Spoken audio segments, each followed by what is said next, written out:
नूतन मराठी प्राथमिक शाळा उपशिक्षिका सीमा ताडगे. आज आपण रेषाखंडांची एकरूपता म्हणजेच कॉन्ग्रन्स ऑफ सेगमेंट याविषयी अभ्यास करणार आहोत. एकरूपता यातच त्याचा अर्थ दडलेला आहे. एकरूप असणे, कोणतेही दोन घटक जेव्हा तंतोतंत सारखे असतात, दोन किंवा तीनही घटक असू शकतील, पण ते जर तंतोतंत सारखे असतील तर त्यांना एकरूप घटक असे म्हटले जाते. आता माझ्या हातामध्ये ह्या दोन सुया आहेत. ह्या सुयांचं जर तुम्ही निरीक्षण केलं तर ह्या तंतोतंत सारख्या आहेत. ह्या दोन भिन्न वेगळ्या सुया आहेत, परंतु त्या तंतोतंत सारख्या आहेत, म्हणजेच त्या एकरूप आहेत. म्हणजे जेव्हा दोन रेषाखंडांची लांबी ही समान असते तेव्हा ते दोन रेषाखंड एकरूप असतात. If given line segments are equal in length they are congruent. If given line segments are equal in length they are congruent. दोन सेगमेंटची लेंथ जेव्हा सारखी असते तेव्हा ते दोन सेगमेंट एकरूप असतात, कॉन्ग्रंट असतात. कॉन्ग्रंट म्हणजे एकरूप. आता हा कागद आहे आणि हा कागद मी बरोबर दुमडलेला आहे बघा. तर त्याच्या ज्या बाजू आहेत, ह्या बाजू तंतोतंत जुळलेल्या आहेत, ह्या बाजू तंतोतंत जुळलेल्या आहेत आणि ह्या बाजू सुद्धा तंतोतंत जुळलेल्या आहेत. म्हणजे हे दोन आयत एकमेकांशी अगदी तंतोतंत जुळलेले आहेत. या आयताच्या चारही बाजू आणि चारही कोन हे सारख्या मापाचे असल्यामुळे ते तंतोतंत जुळलेले आहेत. म्हणजे चारही बाजू आणि चारही कोन हे एकरूप आहेत. आता बघा, ह्या दोन डिश आहेत माझ्या हातामध्ये, दिसताय तुम्हाला. आता ह्या सुद्धा एकमेकींवर ठेवल्यानंतर बघा अगदी तंतोतंत जुळतात. अगदी आपल्याला ओळखायला सुद्धा येत नाही की ह्या दोन डिश आहेत. ही एकच डिश आपल्याला दिसते. म्हणजे ही दोन वर्तुळ आपण समजू. मग जेव्हा दोन वर्तुळांची त्रिज्या समान असते तेव्हा ती दोन वर्तुळ एकरूप असतात. कोणांच्या एकरूपतेच्या बाबतीतही जेव्हा दोन कोणांची मापे समान असतात तेव्हा ते दोन कोण एकरूप असतात. Two angles with equal measure. Two angles with equal measures are congruent to each other. दोन कोणांची मापे समान असतील तर ते दोन कोण परस्परांशी एकरूप असतात. Circles of equal radii are congruent circles. Circles of equal radii are congruent circles. दोन समान त्रिज्येची वर्तुळे एकरूप असतात. बघा विद्यार्थ्यांनो, एकरूप आहेत हे दाखविण्यासाठी एक विशिष्ट प्रकारचं चिन्ह वापरलं जातं. आता तुम्ही ह्या चिन्हाचं निरीक्षण करायचं आहे. असं हे बरोबरचं चिन्ह इज इक्वल टू आणि त्या चिन्हावर अशा प्रकारचं हे चिन्ह देऊन एकरूपता दाखवली जाते. आता समजा दोन रेषाखंड एकरूप आहे तर ते आपल्याला दाखवण्यासाठी रेख ए बी, रेख ए बी एकरूप रेख सी डी. समजा ह्या दोन रेषाखंडांची लांबी समान असेल म्हणजेच ते दोन रेषाखंड एकरूप आहेत हे दाखवण्यासाठी या पद्धतीने रेख ए बी कॉन्ग्रंट रेख सी डी किंवा segment A B congruent segment C D अशा पद्धतीने हे एकरूपतेचं चिन्ह वापरून आपण दोन घटकांमधली एकरूपता दाखवू शकतो. दोन कोन समान असतील, दोन कोणांची मापे समान असतील तरी सुद्धा ते दोन कोन एकरूप असतात. आता सर्वांनी प्रॅक्टिस सेट 6 म्हणजे पेज नंबर 8 वर बघायचं आहे. मी तुम्हाला काही उदाहरणं या ठिकाणी सोडवून दाखवणार आहे. या ठिकाणी एक इष्टिका चितीची आकृती काढून दाखवलेली दिसते. सर्वांनी त्या आकृतीचं निरीक्षण करायचे. इष्टिका चिती म्हणजेच क्यूबॉइड. इष्टिका चिती म्हणजे क्यूबॉइड. इष्टिका चितीच्या समोरासमोरील बाजूंची लांबी ही समान असते. बघा, 4 बाजू समान आहेत. Segment AD, segment BC, segment HG and segment EF, ह्या 4ही बाजू एकरूप आहेत. त्यानंतर segment CG, segment DF, segment AE and segment BH, ह्या 4 बाजू एकरूप आहेत. अशा पद्धतीने ह्या 4 बाजू एकरूप असतात. आता आपल्याला इथे एकरूपता लिहायची आहे. सेगमेंट ए बी एकरूप segment D, segment A B एकरूप segment D. Segment A E congruent segment B H. Segment E F congruent segment H G. Segment D F congruent segment C G. अशा पद्धतीने ही एकरूपता आपल्याला इथे लिहिता येते. आता प्रॅक्टिस सेट 6 मधले उदाहरणं तुम्हाला सोडवायचे. Write the names of pairs of congruent line segment. Use a divider to find them. म्हणजे डिव्हायडरचा, कर्कटकचा वापर करून या ठिकाणी कोणकोणते रेषाखंड एकरूप आहेत हे तुम्हाला या ठिकाणी दाखवायचे आहेत. यातलं एक उदाहरण मी तुम्हाला सोडवून दाखवते.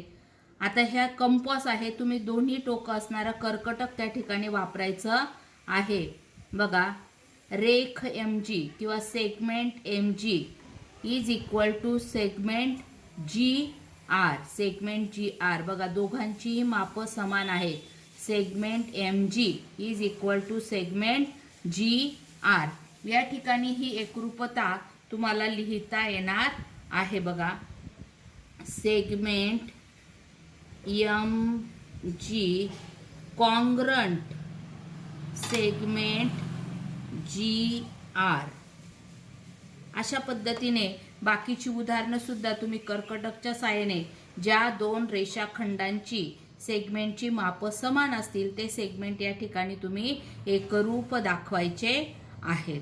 आता या ठिकाणी क्वेश्चन नंबर 2 दुसरा प्रश्न आपण सोडवणार आहोत. On the line below the distance between any two adjoining points shown on it is equal, hence fill in the blanks. या ठिकाणी ही जी रेषा दिलेली आहे त्या रेषेवर काही पॉइंट दिलेले आहे. 2 पॉइंट मधील अंतर हे समान आहे. त्यावरून आपल्याला या ठिकाणी एकरूपता लिहायची आहे. बघा, आता सेगमेंट ए बी दिसतोय का तुम्हाला या ठिकाणी? सेगमेंट ए बी, बघा सेगमेंट ए बी मधलं अंतर किती आहे? एक एकक अंतर म्हणूया. आता एवढं अंतर कशा कशात आहे बघा. सेगमेंट बी सीत आहे, सेगमेंट डब्ल्यू ए मध्ये आहे, सेगमेंट एक्स डब्ल्यू मध्ये आहे, सेगमेंट वाय एक्स मध्ये आहे, सेगमेंट झेड वाय मध्ये आहे. म्हणजे एवढं जे अंतर ज्या ज्या 2 रेषाखंडात आहे ते रेषाखंड एकरूप आहेत. आता आपण घेऊया segment A B congruent segment B C. Congruent segment B C. Segment A P, बघा सेगमेंट ए पी दिसतोय किती पॉइंट आलेले आहेत सेगमेंट ए पी मध्ये? ए आणि पी च्या दरम्यान 1 2 3 4. ए आणि पी च्या दरम्यान 4 पॉइंट आले. आता ज्या 2 पॉइंटच्या मध्ये 4 पॉइंट आहेत बघा सेगमेंट ए पी. आता आपण याच्याशी कॉन्ग्रंट असणारा सेगमेंट काय घेऊ शकतो? झेड बी सुद्धा घेऊ शकतो. कारण झेड बी च्या मध्ये किती पॉइंट येत आहेत? 1 2 3 4. बघा सेगमेंट झेड बी, सेगमेंट झेड बी किंवा सेगमेंट वाय सी हा सुद्धा याच्याशी कॉन्ग्रंट येऊ शकतो. Segment A B A P congruent segment Y C, Y C. Segment A C, बघा सेगमेंट ए सी किती पॉइंट आले? एकच पॉइंट आलेला आहे या दोघांच्या दरम्यान. आता एक पॉइंट असलेले असे कोणते 2 बिंदू आहेत? बघा W B. Segment A C is equal to segment W B, कारण त्या दोघांच्या मध्ये 1 पॉइंट येतोय. किंवा segment X A, segment X A. Segment B Y किती पॉइंट आलेले दोघांच्या दरम्यान 1 2 3 1 2 3. आता 3 पॉइंट असलेले सेगमेंट डब्ल्यू पी 1 2 3 पॉइंट दिसत आहे. Segment W P. अजूनही या ठिकाणी रेषाखंड तुम्हाला शोधता येतील. सेगमेंट वाय क्यू बघा, वाय आणि क्यूच्या दरम्यान किती पॉइंट आलेले आहेत 1 2. आता असे 2 पॉइंट दरम्यान असलेले segment Z W Y X हे 2 पॉइंट येत आहेत मध्ये. Segment Z W. Segment B W किती पॉइंट आले, एकच पॉइंट आलेला आहे. त्या पद्धतीने segment A C. Segment B W congruent segment A C. Segment A B congruent segment B C. Segment A P congruent segment Y C. Segment A C congruent segment X A. Segment W P congruent segment B Y. Segment Z W congruent segment Y Q. Segment B W congruent segment A C. Congruent म्हणजे एकरूप. अशा पद्धतीने तुम्हाला रेषाखंडांची एकरूपता अभ्यासता येते. कॉन्ग्रन्स of angles म्हणजेच कोनांची एकरूपता. दोन कोनांची मापे समान असतील तर ते दोन कोन एकरूप असतात. इथे काही कोन दिलेले आहेत तर मी तुम्हाला एका कोनाची एकरूपता इथे दाखवणार आहे. कोन A B C. Angle A B C 35 degree. अजून 35 डिग्रीचा कोणता आहे, S P M. Congruent angle A B C congruent angle S P M. Angle N I T congruent angle S R I. Congruent angle S R I. Angle P T Q congruent. Congruent म्हणजे एकरूप. Angle R T S कारण दोघांची माप आहेत 100 अंश. R T S. Angle L M N congruent angle X Y Z म्हणजे दोन कोनांची मापे समान असतील तर ते दोन कोन एकरूप असतात.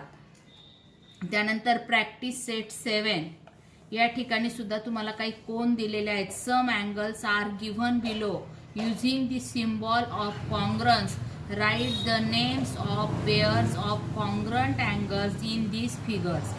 या ठिकाणी जे कोन एकरूप आहे ते चिन्हाचा वापर करून लिहायचे आहेत. बघा, अँगल ए ओ सी 90 डिग्रीचा आहे. अँगल ए ओ सी हा अँगल 90 डिग्रीचा आहे. ए ओ बी हा आहे 45 डिग्रीचा. अँड डी ओ सी हा आहे 30 डिग्रीचा. 45 अँड 35 किती झाले 75. आणि पूर्ण अँगल कितीचा आहे 90 डिग्रीचा. मग 90 मधनं 75 गेल्यानंतर हा जो मधला अँगल असणार आहे हा येणार आहे 50 डिग्रीचा.